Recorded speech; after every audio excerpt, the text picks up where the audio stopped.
wa ala alihi wa sahbihi wa man tabi'ahu bi ihsanin ila yaumil asyhadu an la ilaha illallah wahdahu la syarikalah wa asyhadu anna Muhammadan abduhu wa rasuluh. Allahumma shalli ala Muhammadin wa ala ali Muhammad kama shallaita ala Ibrahim wa ala ali Ibrahim wa barik ala Muhammad kama barakta ala Ibrahim wa ala ali Ibrahim fil alamin innaka Hamidum Majid. Bapak-bapak jamaah Masjid Nurul Hidayah yang insyaallah kita semua di sini dirahmati oleh Allah Subhanahu wa taala. Melanjutkan pembahasan kita. Hari ini kita tidak pakai mic ya, karena ada saudara kita yang lagi hadekah, ya, jadi kita cemililah yang agak-agak jauh tidak kedengar langsung rapat bae. Ya. Jadi seperti itu. Minggu kemarin kita telah membahas tentang siwak ya. Tentang siwak, bahwa siwak itu disunahkan oleh Rasulullah SAW terutama sebelum melakukan sholat ya, sebelum melakukan sholat. Dan siwak juga disunahkan di tempat-tempat yang lain, contohnya sebelum tidur, kemudian setelah bangun tidur, ketika bertemu dengan istri, ketika ingin keluar di rumah. Nah, itu tempat-tempat yang disunahkan untuk melakukan siwak. Dan siwak di sini kita bahas kemarin adalah yang sunnahnya adalah siwak yang kayu itu, ya, siwak yang kayu. Adapun sikat gigi, ya, maka itu digunakan di kamar mandi. Jangan kelak sikat gigi dibuat kemana-mana yang udol lah, tidak kena itu, ya. Jadi seperti itu. Hari ini insya Allah kita akan membahas tentang wudu. Faslun fi faraidul wudu, tentang kewajiban-kewajiban ataupun rukun-rukun yang harus dikerjakan ketika kita melakukan wudu. Nah, sebelum kita bahas, kita harus membahas pengertiannya. Ulama fikih selalu membatasi ataupun selalu mendefinisi ibadah ataupun pembahasan yang akan dibahas. Jadi pembahasannya tidak ada kemana-mana, itulah ya. Pembahasan tidak ada kemana-mana. Apa yang disebut dengan wudu ya. Jadi kita harus tahu wudu itu apa dulu. Wudu itu adalah salah satu cara bersuci dengan mengalirkan air ke semua anggota wudu. Anggota wudu yang disebutkan dalam Al-Qur'an. Wa idza qumtum ilas salati faghsilu wujuhakum, cuci wajah kalian. Wa aydiyakum ilal marafiq, tangan sampai siku ya. Kemudian wamsahu bi ru'usikum, usaplah kepala kalian. Wa arjulakum ilal ka'bain. Nah, ini anggota-anggota wudu. Ya, jadi mencuci anggota-anggota wudu ya dengan niat menghilangkan hadas. Ada niatnya. Ya. Jadi itu pengertiannya. Pengertian berwudu.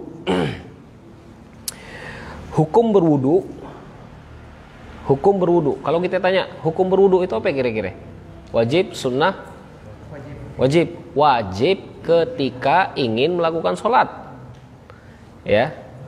Wajib ketika ingin melakukan sholat. Kalau misalkan kita itu berwudu saja dan tidak ingin melakukan sholat, maka hukumnya berubah balik. Dari wajib menjadi mustahab, sunnah. Dan banyak wudu-wudu itu yang disunnahkan selain wudu yang wajib ini. Wudu disebut wajib karena ada kaidah ma la yatimmul wajib illa bihi fahuwa wajib.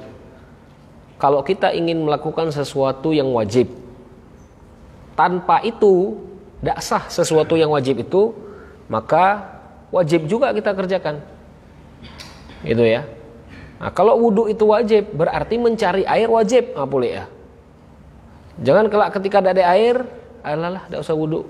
Pas tidak ada wudu, alalah tidak usah sholat. Nah, kita ini kan banyak mazhab yang macam ini. Ya, mazhab kita ini kebanyakan yang macam ini. Asal tidak ada air, tidak ada wudu. Asal tidak ada wudu, tidak ada sembahyang. Nah, ini mazhab kita. Ketika wudu itu wajib, maka apa-apa yang menjadi pondasi di belakangnya itu menjadi wajib juga. Harus mencari air, ya. Kemudian harus berwudu, iya, terutama ketika sudah masuk waktu sholat. Ya.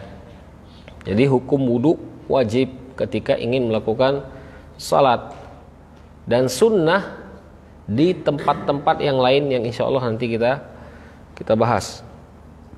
Kemudian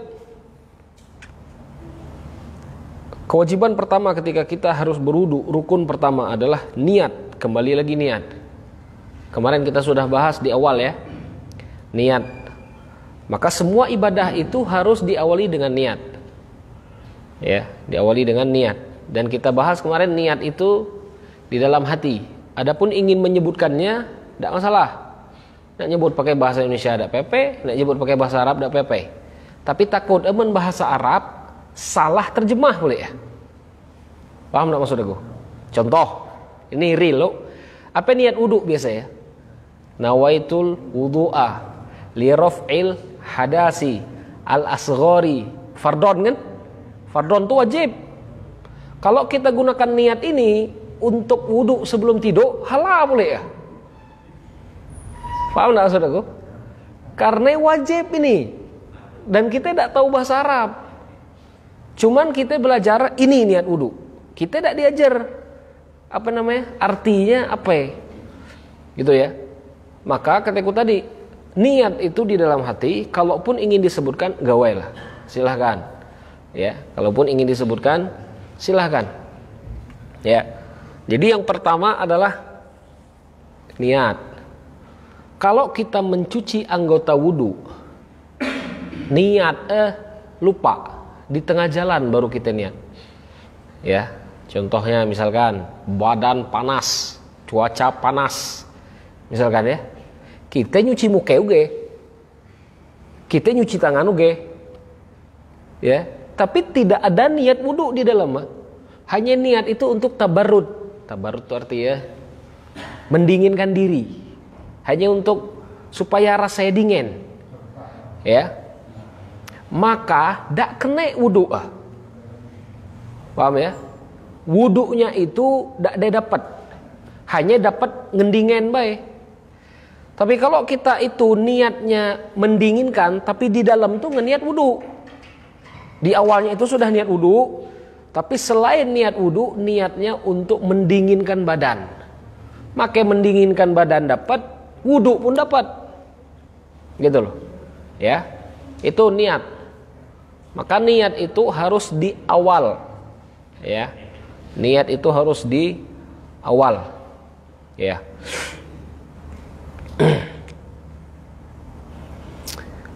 Sebagian ulama menyebutkan minimal sekali niat ketika wudu itu ketika mencuci muka. Asaklah nyuci muka itu lah tancap niat bahwa itu tuh cucian untuk wudu. Kalau nyuci muka, habis itu nyuci tangan, habis nyuci tangan baru kelak ini ku anggap wudu belah. Dia baca. Paham ya? Dia baca. Harus niatnya itu di awal bahwa cucian ini untuk wudu. Gitu ya. Cucian ini untuk berwudu. Jadi rukun yang pertama dalam melakukan wudu adalah niat. Ya, adalah niat. Jadi kalau nak gampangnya, ya Allah aku niat untuk berwudu karena engkau. Nah, itulah kena. Nak wudu untuk sholat wajib sah, nak wudu untuk sholat sunnah sah, nak wudu sebelum tidur sah. Gitu ya. Sebelum tidur kan disunahkan untuk wudu juga. Nah, sah. Itu baik. Tapi kalau kita detail niat ya, aku berniat untuk wudu, mengangkat hadas kecil, untuk melakukan sholat wajib misalkan. Nah, ini bahaya nih kelak. Maksud aku kelak untuk wudu-wudu yang sunnah tidak kena. Gitu loh. Ya, jadi seperti itu. Rukun yang kedua, mencuci muka. Ya, mencuci muka. Ini yang rukun-rukun dulu deh. Berarti berkumur hukum sunnah wudu dalam mazhab Syafi'i. Memasukkan air ke dalam hidung sunnah. Ya. Ngapain disebut rukun dulu? Ada keadaan di mana kita itu harus melakukan yang wajib-wajib dan meninggalkan yang sunnah. Contoh, menaik segini. Misalkan, air segini. Waktu sholat lah deh. Baca ada kita berleha-leha dicuci bayangmu ya. Tidak baca kan? Jadi harus dibagi. Ya. Kalau membagi ini berarti yang digawe itu yang wajib-wajib dulu. Ya, makanya di sini disebutkan faraidul wudu, sesuatu yang wajib dicuci ketika berwudu. Gitu loh, ya. Jadi setelah niat yang wajib selanjutnya adalah mencuci wajah. Mencuci wajah. Wajah itu mana mulai ya? Wajah itu ma yatawajjahu bihi. Seseorang yang menghadap dengan dia. Makanya kalau dipanggil, ya fulan, pasti kita mulai dengan wajah dulu. Ah, itu ya. Jadi ini wajahnya. Wajah itu dari mulai rambut nih atas sampai ujung yang punya jenggot sampai ujung janggut. Gitu loh. Ya. Kalau janggut macam ini nih, yang renyek keluar, ya. Dia harus dicuci sampai sini. Ya, ini. Kemudian dari telinga menuju telinga. Nah, nih. Ini ya termasuk bagian kepala. Kepala kelak. Yang wajah itu yang sini nih. Nah, ini yang wajah. Dari telinga sini ke sini. Itu ya, wajah itu. Jadi, yang pertama adalah dengan mencuci wajah. Dalam masalah mencuci wajah ada permasalahan. Bagaimana kalau orang itu jenggotnya lebat? Ya. Yang jenggot lebat itu dibahas dalam bab fikih. Ya. Karena jenggot itu merupakan sunnah Rasulullah SAW. Wa aufu liha, kata Rasulullah. Maka misalkan kita nengok kawan nuwe gile janggut tebal, enggak usah diketawa. Takut kita itu mencela sunnah malahan. Ya, takut kita itu mencela sunnah. Adapun misalkan dia janggut panjang tapi kapot ancok enggak dia rapi, itu salah dia. Gitu loh. Karena Rasulullah SAW itu menyuruh juga untuk merapikan. Gitu loh ya. Jadi jangan kita itu meremehkan sunnah, takut kena melecehkan boleh. Nah itu, ya. Kalau kita tidak ada makalah, tidak usah banyak bunyi istilahnya. Nah, jadi seperti itu, ya. Jadi kalau misalkan kasus, kalau misalkan janggut itu tebal, ya, tebal. Kalau tebal itu kan biasanya orang sampai sini ini lah tumbuh janggut. Bagaimana mencuci wajahnya? Ya, bagaimana mencuci wajahnya? Kalau dia mencuci seperti ini pasti tidak kena pipi dia, karena lah bulu baik. Ya, maka para ulama menyebutkan yang jenggotnya tebal, dia mengambil air wudu, kemudian dia mencucikan seperti ini, ya. Kemudian janggut yang tebal itu disela-sela. Jadi jangan gilik makso supaya janggut itu basah, dipasang air lah. Paham enggak? Ya, jadi dia cukup mencuci seperti ini, kemudian yang tebal itu dicelak-celak macam ini. Nah, dicela apa ini? Disela-sela ya. Jangan sampai halah terjemah lah. Nah, seperti ini. Mana yang macam ni? Tidak usah nuai giliknya lah. Mana yang macam ni? Tidak usah nuai giliknya lah. Tapi langsung digosok seperti ini. Ya, langsung digosok. Ditakutkan air itu malah tidak masuk ke dalam. Karena yang hadikat ini yang bahaya. Ya, jadi seperti itu. Jadi rukun tadi apa ya? Niat, kemudian membasuh wajah. Ya. Setelah membasuh wajah, mencuci tangan sampai mirfaq nih. Wa aydiyakum ilal marafiq, kata Rasulullah SAW. Kata Al-Quran salah. Ya, sampai sini.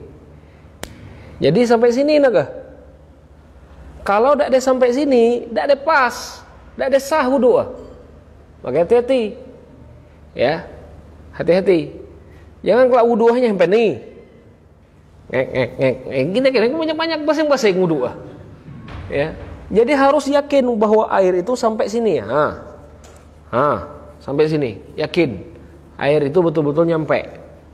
Ya, APG kita ini lah banyak air. Berbeda dengan zaman Rasulullah SAW. Ya, air zaman kita ini banyak. Oke, banyak itu cucilah benar-benar. Betul-betul kena. Gitu loh ya.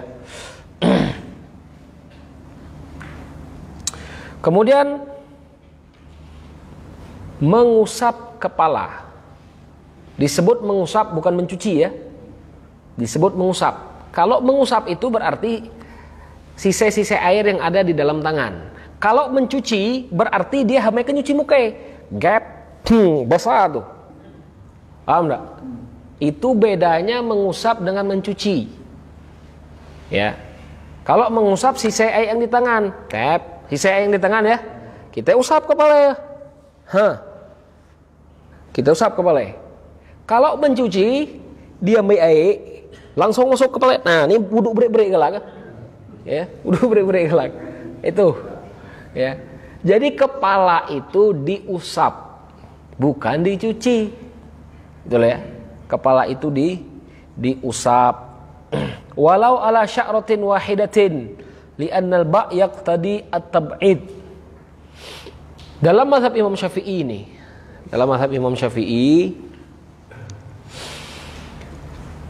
ngusap kepala itu paling minimal harus kena rambut. Walaupun rambut tuh hanya kena 3 kok. Makanya kita gelem nengok orang berwudu tuh macam ni, set. Gelem nak nengok orang wudu macam tu. Ini wudu orang ketol nih benar. Karena Imam Syafi'i itu nyebut paling kecet, berarti paling kecet ibadah dia tuh. Paham ya? Dalam mazhab Syafi'i berarti yang paling kecil. Jadi nilai ibadah yang paling kecil, yang sah itulah yang paling kecil. Ya, itulah. Tapi Imam Syafi'i sendiri menyebutkan sunnahnya diusap semua. Boleh ya, diusap semuanya. Seperti ini. Nah, dalam mazhab Imam Ahmad yang cet itu tidak sah. Ya. Imam Ahmad ini muridnya Imam Syafi'i. Dalam mazhab Imam Ahmad yang cet hikat itu tidak desah. Kenapa tidak desah? Karena sifat wudhu Rasulullah SAW itu sudah diriwayatkan dan hadis menjadi bayan untuk Al-Quran. Hadis itu menjadi penjelas Al-Quran. Paham tak maksud aku? Hadis menjadi penjelas Al-Quran. Di Al-Quran itu tidak ada jumlah rakaat salat. Salat subuh 2 rakaat tidak ada. Salat zuhur 4 rakaat tidak ada. Carilah di Al-Quran mana deh. Di mana dapat 2 rakaat, 4 rakaat, 4 rakaat, 3 rakaat, 4 rakaat itu dari hadis.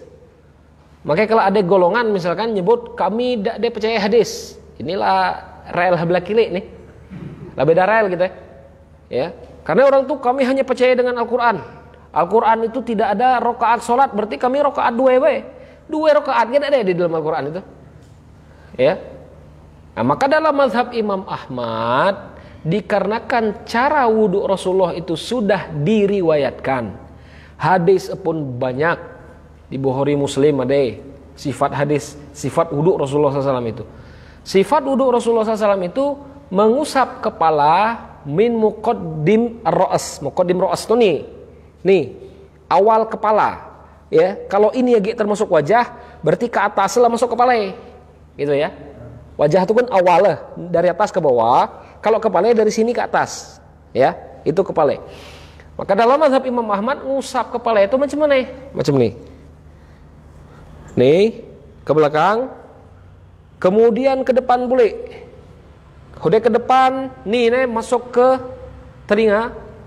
Kemudian jempolnya ngusap yang bagian belakang. Nah, itu dia.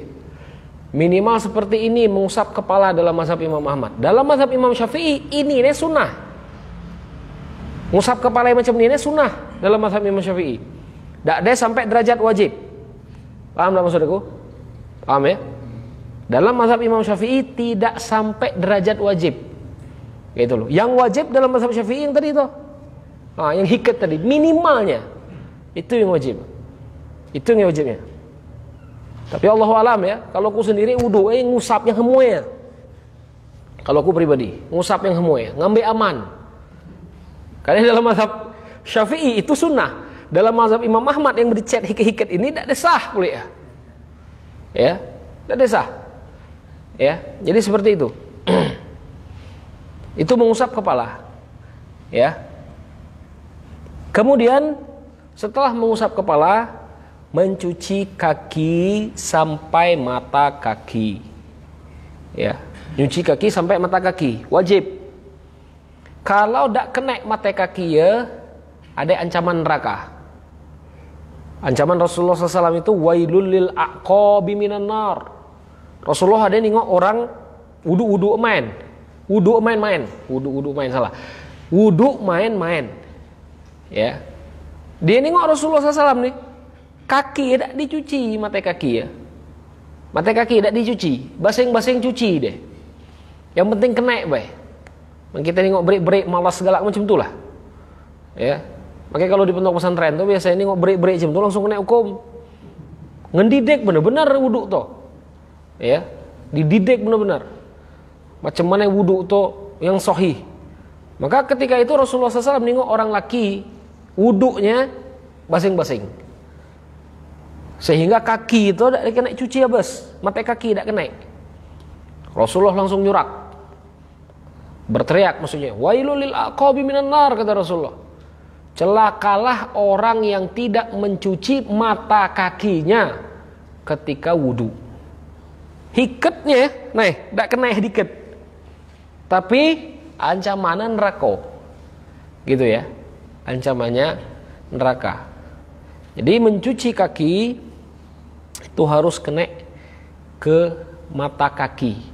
Ya, mencuci kaki harus kena mata kaki. Nah, ini yang wajib.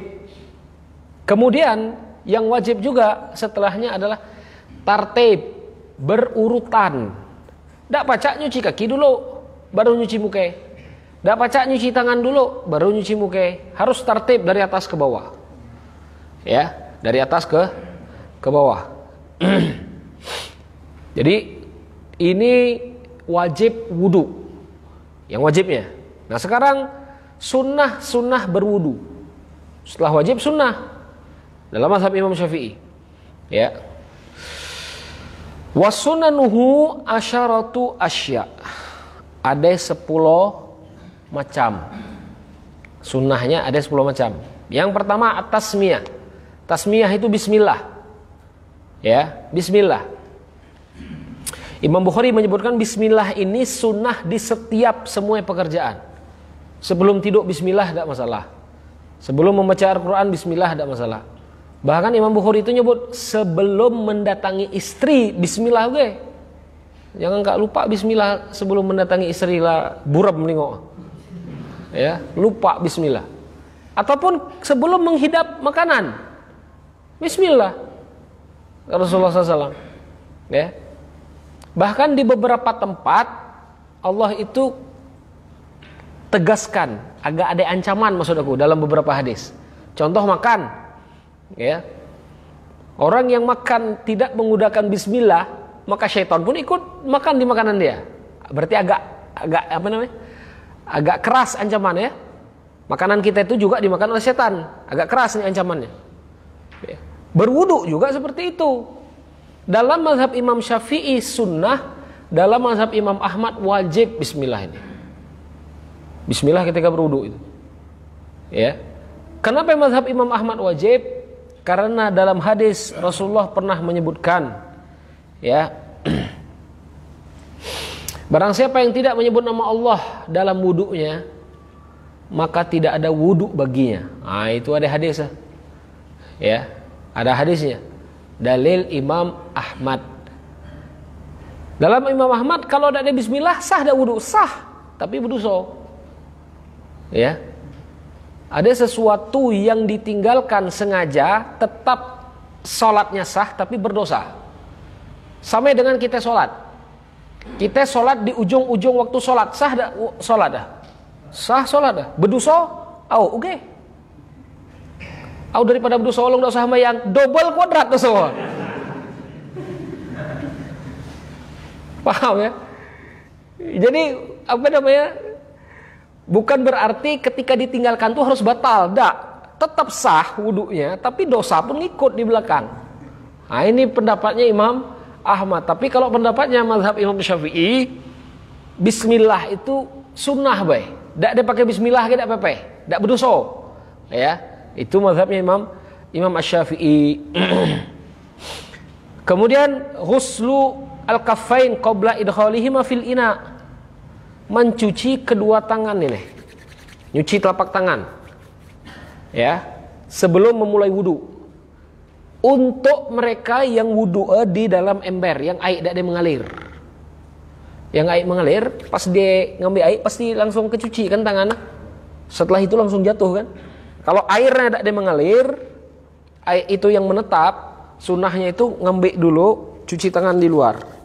Baru setelah itu cuci. Sunnah dalam mazhab Imam Syafi'i. Ya, mencuci kedua telapak tangan. Jangan macam ni berwudu. Nyuci telapak tangan di awal, pas nyuci tangan hudai muka itu dari sini nyuci ya. Paham tak? Tak ada baca, tak ada sah. Gitu loh. Jangan kalau kita berpikir, tadi kulah hudai nyuci tangan. Daripada mubazirai, pas hudai nyuci muka, nyuci dari sini sampai sini. Paham tak? Ini tak sah wudu. Jadi cucian kedua itu tetap yang wajib. Ini yang sunnah di awal. Ya, di awal ini yang sunnah. Ya. Kemudian madmadah wal istinsyak, berkumur dan juga istinsyak. Istinsyak ini apa ya? Air itu disedot ke hidung. Jadi bukan krek bukan macam itu. Istinsyak tuh. Ya. Karena mungkin tengok kini banyak orang macam tu. Wudu Wudu kemudian macam ni, dimasak, tak ada disedot dah. Udah tadi kurang ke hidung. Bukan seperti itu istinsyak. Istinsyak itu disedot air. Nih. Habis itu, macam tu lah istinsyak. Habis itu penang kepala kan? Penang tak kepala? Cubalah sedot air. APG waktu subuh. Mana nengok hadis Rasulullah itu sahih, coba pakai waktu subuh. Yang kantung-kantung macam ni, sedot lah itu, terang langsung matai. Benar tak kira-kira? Hudai nyedot itu pasti terang matai, antu keluar baik. Ya. Jadi seperti itu. Itulah istinsyak. Jadi air itu disedot, kemudian dikeluarkan. Mengeluarkannya itu disebut istinsar namanya. Ya, istinsar. Jadi itu yang sunnah. Bahkan dokter ada sekarang itu meneliti orang yang wudunya dengan istinsyak yang sahih.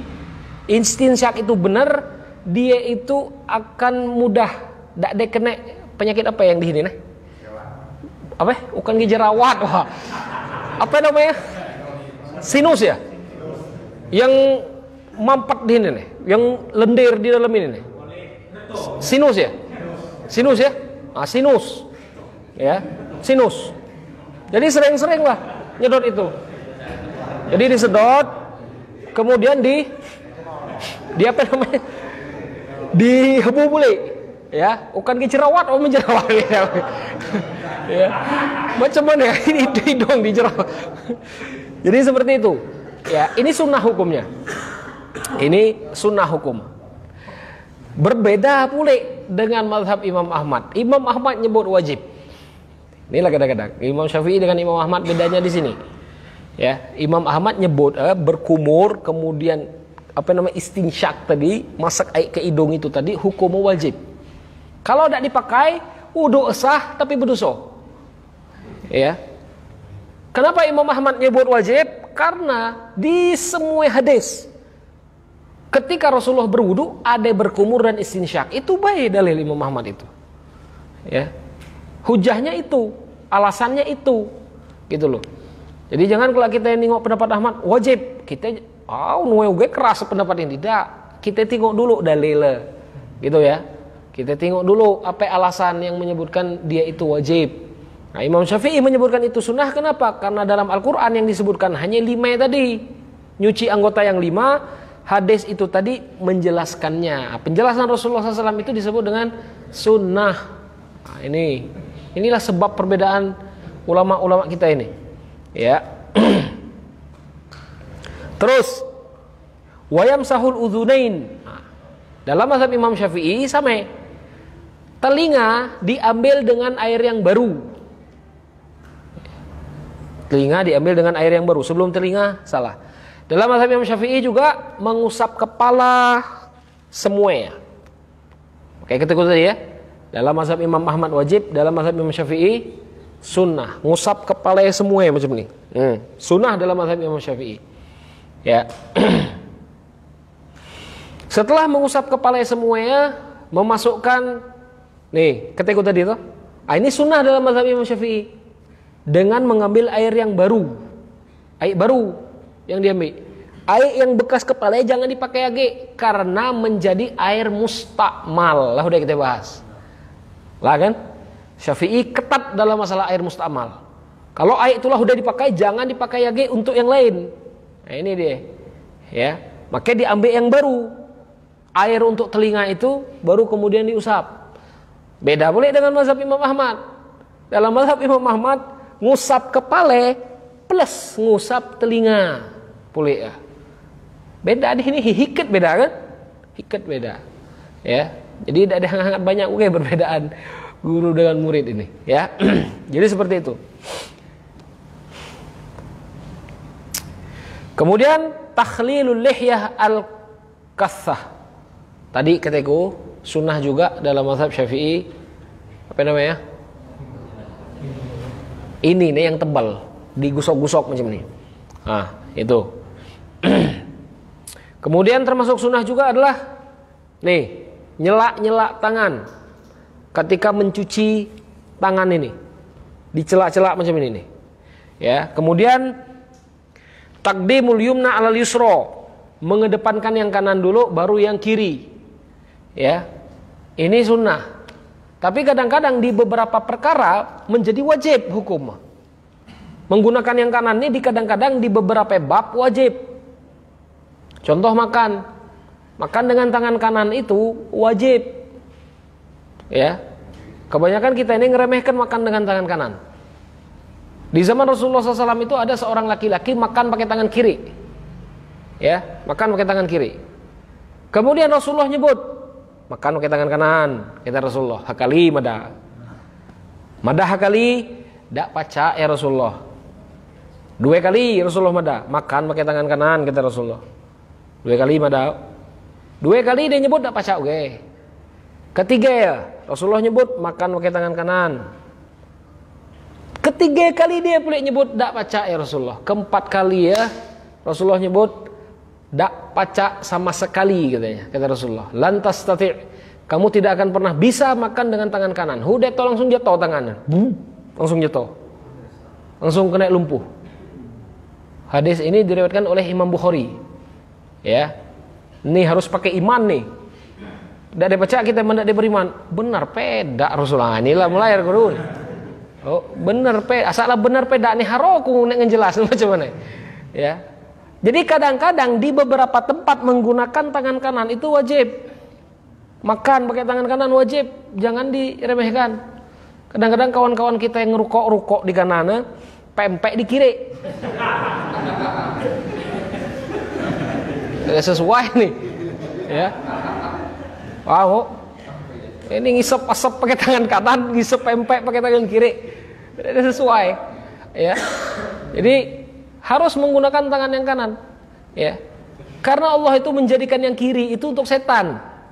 Fa inna syaitana ya'kul bishimalihi wa yashrabu bishimalihi. Sesungguhnya setan itu makan dengan tangan kiri, kemudian juga makan dengan tangan kiri, kemudian menggunakan sendal dengan kaki kiri. Itu loh. Ya. Ada beberapa tempat yang harus ditegaskan, dikeraskan maksudnya.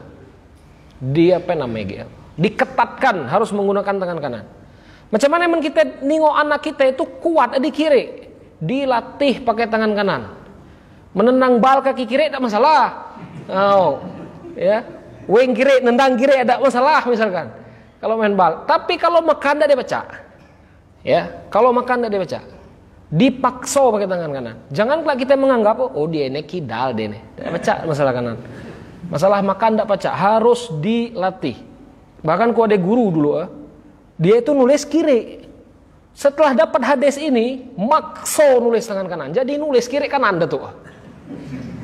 Oh, karena menulis yang ditulis itu apa? Yang ditulis itu tulisan Arab. Yang ditulis itu Al-Quran. Masa nulis Al-Quran dengan tangan kiri? Benar tak? Jadi datuk tuh makso ketika itu nulis pakai tangan kanan. Dipakso. Makanya kadang-kadang ibadah itu juga harus dipakso hikat-hikat. Ya. Bukan berarti memaksakan diri, bukan. Bukan arti menyiksa diri, bukan. Tapi memperjuangkan. Nah itu maksud aku tuh. Ya, beda orang yang memaksa dengan orang yang memperjuangkan. Nih, yuk. Makanya semampu kita perjuangkan apa yang pacak untuk diperjuangkan, gitu loh. Jadi mengedepankan yang kanan, kemudian baru yang kiri. Kemudian mencuci 3 kali. Dalam mazhab Imam Syafi'i, mencuci 3 kali itu sunnah. Mencuci sekali wajib, mencuci 3 kali sunnah. Kalau dalam mazhab Imam Ahmad, kadang-kadang wudhu sekali, kadang-kadang wudhu 2 kali, kadang-kadang wudhu 3 kali. Nah, ini mazhab Imam Ahmad nih. Ya, karena Rasulullah SAW itu kadang-kadang sekali, kadang-kadang 2 kali, kadang-kadang 3 kali. Itulah kira-kira. Jadi semuanya sunnah menurut beliau. Tapi mazhab Syafi'i, Imam Syafi'i memahaminya 1 kali itu maksudnya cucian yang wajib, kata Syafi'i. Cucian 3 kali itu maksudnya cucian yang sunnah. Nah, itu beda. Apa namanya, antara guru dan murid memahami sunnah ini macam ini. Ya. Bahkan kepala. Dalam mazhab Imam Syafi'i mengusap kepala itu 3 kali. Kalau mazhab Imam Ahmad mengusap kepala itu hanya 1 kali saja. Boleh ya? Hanya 1 kali.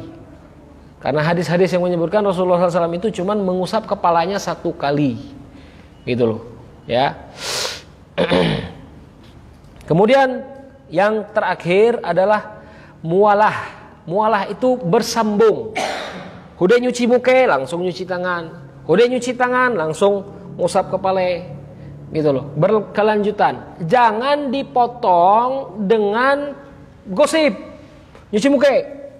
Udah nyuci muka. HP menang main gap malam. Lah dipotong. Paham ya? Udah nyuci muka agak berhenti dulu.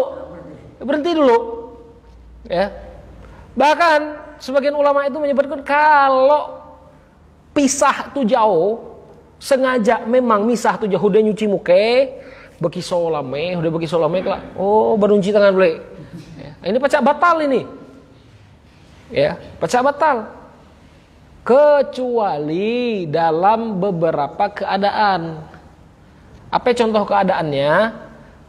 Kita misalkan wudhu di sini nih. Nyuci muka, udah nyuci muka, nyuci tangan, ngembasuh kepala. Pas ngembasuh kepala, tap mati ya. Kaki lu ada kan? Kaki lu ada kan? Kaki itu cuma nih, apa digenti langsung pakai tanah. Dari baca, cari dulu air. Kalau ketemu kena air langsung bayi cuci kaki. Ya, langsung cuci kaki. Sah wudunya. Arti ada uzur. Karena selama pencaharian itu dia masih dalam apa namanya? Dalam amaliyah wudu. Gitu loh. Tapi kalau tidak ada uzur sama sekali, ya, udah nyuci muka, duduk sebentar, bekisoh sebentar, itu baru nyuci. Ini tidak ada alasan gitu loh. Ya. Maka kalau terpisah cucian pertama dengan cucian yang kedua, itu bisa membatalkan wudu. Harus diulang dari awal. Ya. Maka dalam kasus ini boleh tidak berbicara ketika wudu? Boleh berbicara ketika wudu, asal cuciannya itu berlanjut. Ya, jangan kalian nyebut batal berwudu, bukan batal. Kalau pembicaraannya itu memotong apa ya? Antara cucian satu dengan cucian yang lain. Nah, itu dia yang bisa membatalkan wudu. Adapun berbicara itu tidak membatalkan wudu. Ya. Contoh kita nyuci muka. Pas kita nyuci muka, kawan di ujung tuh muka air besar keran, besar keran. Air di kita ini hanya teh. Kita madah. Oi, air tadi kecet. Kita nyuci tangan nih. Boleh tak? Boleh, tidak masalah. Ya, berbicara ketika berwudu boleh. Ya, tidak jadi masalah. Tidak membatalkan wudu. Ya, tidak membatalkan wudu. Yang tidak boleh itu adalah pembicaraan yang memotong cucian antara anggota wudu itu tadi. Ya, sampai sini dulu. Ada pertanyaan enggak? Yang pertanyaan silakan. Ini karena udah ini masuk bab baru pula nih. Ya. Jadi kita makan segala yang pegawai pun jadi harus tangan kanan atau Awah. wajib. Wajib. Kecuali kalau kita kencing, gimana kita menggapis tangan kita? Oke.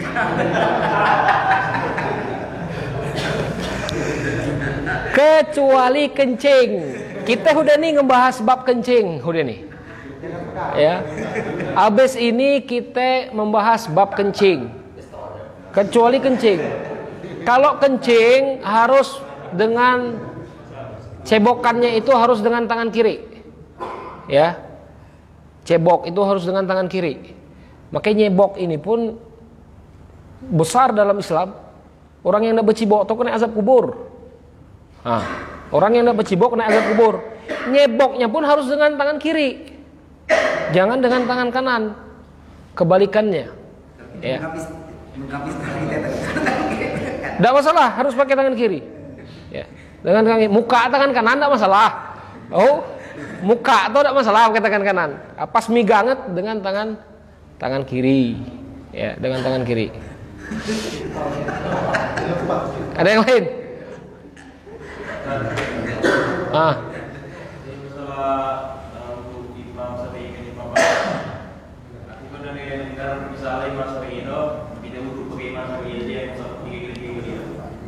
Menyentuh istri itu batal.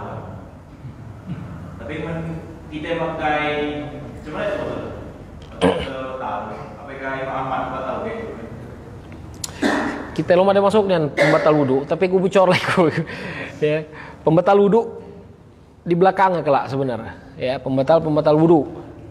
Jadi menyentuh istri batal tak wudu kira-kira? Tidak ada batal. Dalam mazhab Imam Syafi'i batal itu menyentuh perempuan ajanib kelak disebut di sini. Ajanib itu yang non mahram.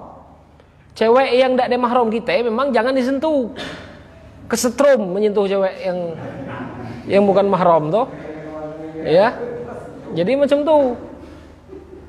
Jadi dalam mazhab pun tidak boleh menyentuh perempuan yang non mahram. Kalau menyentuh perempuan yang non mahram itu langsung batal. Karena dalam Al-Qur'an itu disebutkan aula mastumun nisa. Lamastumun nisa di situ kalau kamu menyentuh perempuan fatayammamu sa'idan thayyiban, maka kamu tayamumlah. Artinya nyentuh perempuan itu batal wudu. Ya, dalam mazhab Imam Syafi'i. Tapi dalam mazhab Imam Ahmad tidak ada batal wudu menyentuh perempuan. Karena apa? Karena memang nyentuh perempuan itu tidak boleh. Nyentuh perempuan non mahram tuh. Ya, apa yang bagus eh? Paham aku? Yang agak bagus, men yang agak buruk udah apa ya? Men yang agak bagus maksud aku tuh. Ya. Maksudnya itu yang fitnah. Gitu loh ya, yang fitnah. Tapi jangan kelak, tidak pepe, tidak ada fitnah dia ku. Ini beda pula kasusnya. Karena Rasulullah SAW itu ketika dibaiat, Rasulullah SAW itu ketika ada datang laki-laki, Rasulullah SAW, ketika datang perempuan, Rasulullah memberi isyarat seperti ini. Itu Rasulullah. Ya. Jadi kalau dalam mazhab Imam Ahmad menyentuh perempuan itu memang tidak boleh. Tapi kalau menyentuh istri dia tidak ada batal wudu. Kenapa tidak ada batal? Karena Rasulullah ketika sholat kaki Aisyah itu di tempat sholat. Di tempat sholat. Pas nak sujud dipindah kaki ya, kaki Aisyah itu. Tet. Kalau batal berarti ini batal sholat. Benar tak? Nah, itulah dalil dalam pendapat beliau. Gitu loh. Ya. Jadi menyentuh perempuan yang istri itu tidak membatalkan wudu. Ya, tidak membatalkan wudu. Tapi kalau tadi itu menyentuh yang non mahram tadi dalam mazhab Imam Syafi'i batal. Ya, yang buruk tadi itu memanglah uzur. Ya, karena dalam Al-Quran itu disebutkan ya bagi perempuan-perempuan yang sudah tua itu fala junaha alaikum. Tidak ada kesalahan bagi kalian, tidak ada dosa bagi kalian itu untuk menaruh kerudung orang tu. Ngapain? Karena fitnah tu lah dah hangat age ada ya. Gitu loh. Kalau kita ini tebelak ge muda terbuka pas lanue buruk ditutup. Bener. HP kan ningok belah buruk. Dah kawan ningok. Orang ningok pengen ge bagus. Ya, make itu yang ditutup. Itu sebenarnya mak kita ini dak. Pas lagi ujung-ujung baru kena tutup. Ini yang salah. Gitu loh. Dalam Al-Qur'an itu men yang lah buruk langau dibuka, tidak masalah. Ya, tidak jadi masalah. Diberikan rukhsah bagi mereka itu. Ya, bagi yang memang la tuwe maksudnya, ya. Karena kita ini kelapa jadi barang buruk uge, ya. Nak kan game ini istilahnya, ya. Karena seperti itu. Jadi tidak batal, ya, tidak batal menyentuh istri ketika berwudu, ya. Gitu tak? Terakhir apa itu? Jadi tadi kan membahas tentang istri yang tidak batal. Jadi berkenaan dengan itu, ketika kita membahas tentang istri yang tidak sah, tidak batal wudu tadi, berarti otomatis pembahasan tentang muhrim. Nah, pertanyaan pertama, istri itu muhrim atau tidak?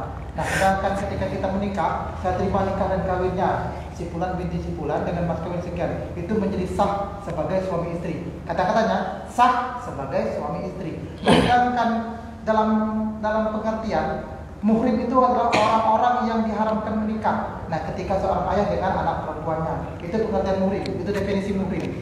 Substansinya seperti itu. Ketika seorang ayah dengan anak perempuannya itu muhrim, maka diharapkan untuk mereka menikah. Nah, pertanyaannya, muhrim dengan sah menjadi suami istri itu sama atau tidak? Atau bisa jadi istri itu termasuk muhrim atau bukan? Istri itu muhrim atau bukan, ya? Kalau dia disebut muhrim itu sebenarnya orang yang daanggo, orang yang dalam keadaan ihram. Bahasa Arab yang sahih mahram. Bahasa Arab yang benar atau orang yang tidak boleh dinikahi namanya mahram. Nah, sekarang istri itu sebelum kan tidak boleh perempuan yang tidak boleh bukan mahram juga maksudku. Artinya bukan mahram itu dia boleh untuk dinikahi, tapi dia itu halal dengan akad, gitu loh, ya. Dia itu halal dengan akad. Ketika dia disebut mahram, ya, mahram itu banyak sebab. Mahram itu. Jadi misalkan seperti ini. Bini aku, adik ayu atau adik-adik. Adik dia atau mahram bukan? Mahram secara bahasa. Secara bahasa mahram. Tapi secara menyentuh tetap tidak boleh. Gitu loh. Tetap tidak boleh walaupun aku mahram. Ngapain? Gak ada fitnah. Ketika biniku meninggal, aku kawin ke dia. Kan yang mahram tadi itu. Karena mahramnya itu bukan mu'abbad. Gitu loh. Sama dengan istri kita tadi.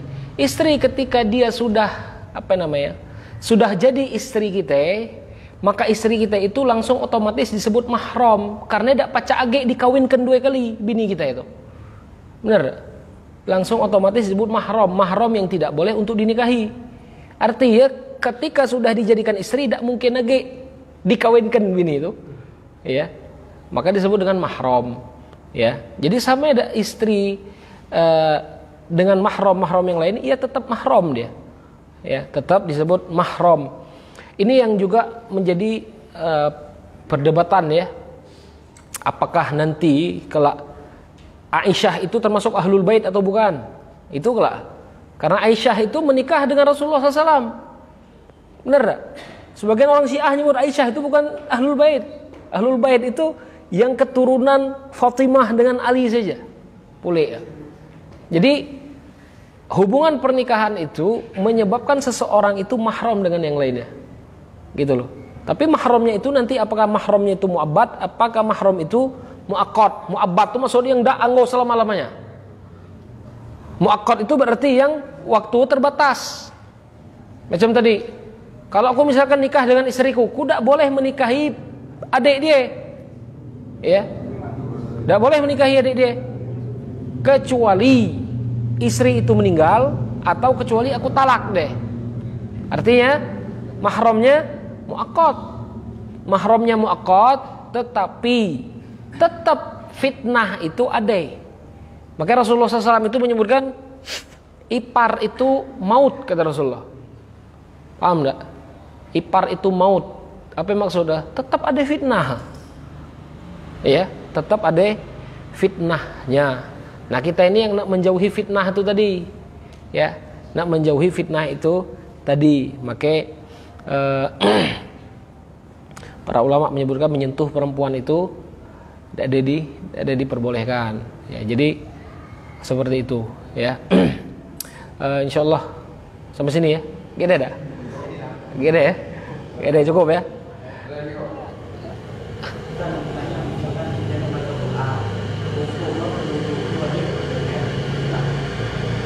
Hukum membaca Al-Quran itu wajib wudu atau tidak? Kalau di sini sunnah membaca Al-Quran dengan berwudu. Tapi kalau tidak ada berwudu, tidak masalah. Ya, ada berwudu tidak jadi masalah. Gitu loh. Sampai dengan perempuan, perempuan ketika haid, apa yang dibaca? Boleh tidak dia membaca zikir-zikir? Boleh tidak dia membaca Al-Quran? Kelak dibahas, insya Allah di situ. Tapi berwudu sebelum membaca Al-Quran hukumnya sunnah baik. Dia termasuk wajib. Ya, Allahu alam. Insya Allah kalau kita lanjut di pertemuan yang akan datang ya. Dan mudah-mudahan Allah mudahkan kita untuk khatam, ngabas kitab ini. Insya Allah. Kita tutup dengan kafaratul majlis. Subhanallahumma bihamdika asyhadu an la ilaha illa anta astaghfiruka wa atubu ilaik. Assalamualaikum warahmatullahi wabarakatuh.